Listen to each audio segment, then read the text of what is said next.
tués. Et là, on nous parle de 16 morts et 18 blessés, s'il vous plaît. Le monde s'effondre à Kaffrine. Un seul mort, c'est déjà une catastrophe. 16 morts, vraiment 16 morts et 18 blessés, le monde s'effondre à Kaffrine. 606 personnes tuées par accident en 2016. C'est trop. C'est trop. C'est trop. 606 personnes tuées par accident en 2016. C'est ce que révèle bien entendu la tribune. En tout cas, il y a eu un accident hier et cet accident a fait 16 morts et 18 blessés. C'est à Malem Hodar, dans la région de Kaffrine. Voilà, l'accident, le non-respect du code de la route, la défectuosité des véhicules. Vous avez des camions qui n'ont pas de frein. Franchement, quand on voit ces cars rapides de Saint-Ndiaga-Ndiaye, on sait pertinemment que ça c'est des mouroirs à ciel ouvert. Voilà, des mouroirs roulants. C'est clair. C'est aussi une question de personne.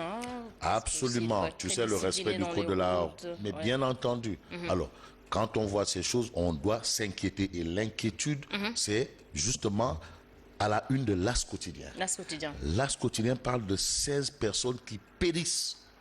Ça, c'est le type de mort. Qui périssent. Grave accident de la circulation sur la route de Koungheul. 16 personnes périssent, c'est ce que révèle l'As quotidien ce matin. C'est triste. C'est triste. C'est triste. On peut éviter ça. L'observateur a ça eu. Alors l'observateur L'Obs sur cette question parle d'horreur à Mbandjanen racontée. La liste des 16 victimes à lire dans les colonnes de l'observateur L'Obs. L'observateur L'Obs d'expliquer dans le fond, il a été question d'un camion citerne qui a écrasé et traîné le minicar sur 50 mètres. 16 morts, dont 5 femmes, des corps coincés sous le camion. Déclaration du frère du chauffeur du minicar dans l'observateur L'Obs qui déclare « J'ai perdu 11 parents, dont mes 2 frères ». Ça veut dire ce que ça veut dire. Attention, la question quand même de la circulation, la question des accidents de circulation, il faut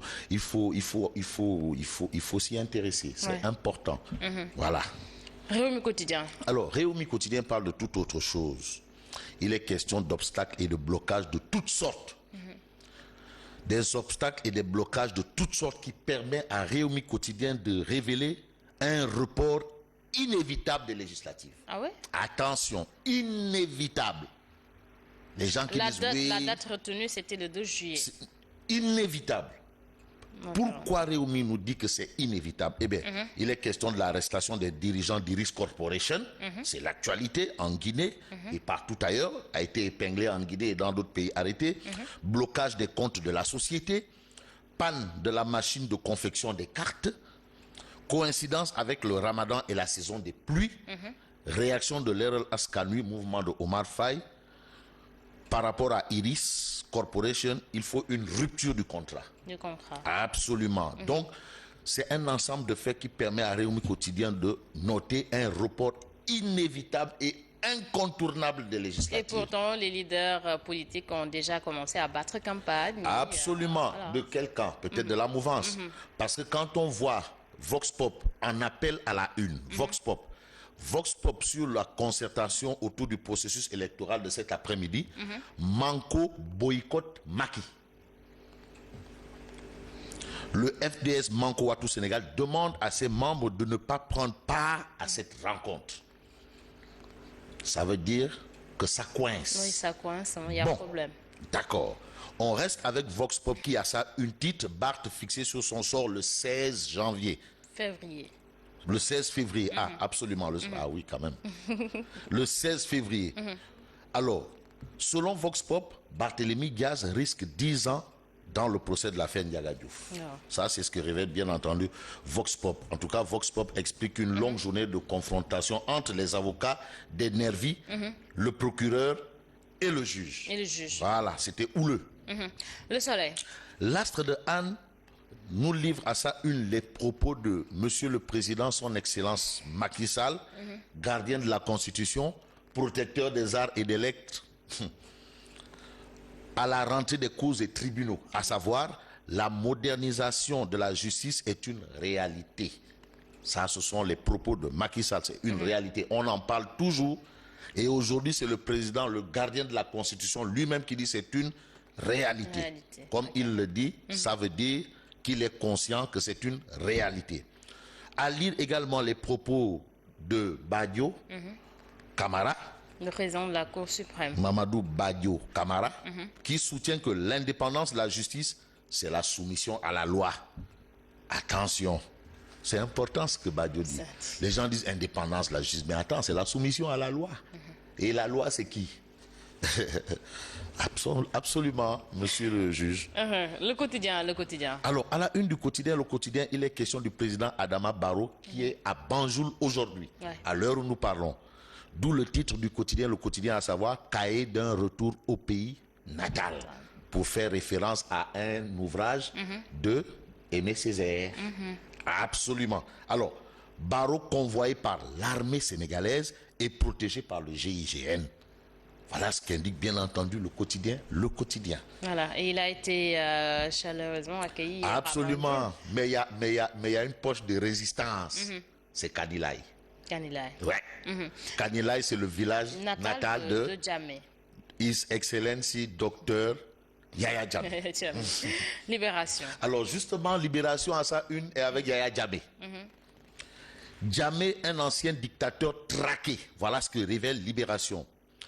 Libération indique ces deux tueurs arrêtés. Un témoignage l'accable dans une exécution. Alors aujourd'hui, on peut lire à la une de Libération que Jammeh est un ancien dictateur traqué. Ça, c'est ce que révèle Libération. Enquête quotidien. Alors, Enquête quotidienne nous dit qu'à cela ne tienne, le retour de Barrow à Banjul, ça a été l'extase. Ousmane Sonko, ex-bras droit de Jammeh, et le général Bourak Kolei, numéro 2 de la junte, arrêtés. Ça, ce sont les deux, bien entendu, tueurs arrêtés selon Libération. Libération. Parlons sport avec Stade Quotidien. Stade Quotidien parle du Sénégal-Cameroun de ce samedi. C'est demain. Quelle sera la clé du match? C'est une interrogation qui barre la une de Stade Quotidien. En tout cas, il faut retenir que dans le 11 type de la phase des poules, il y a eu Koulibaly, Idrissa Ganagué et Sadio qui ont été en lice.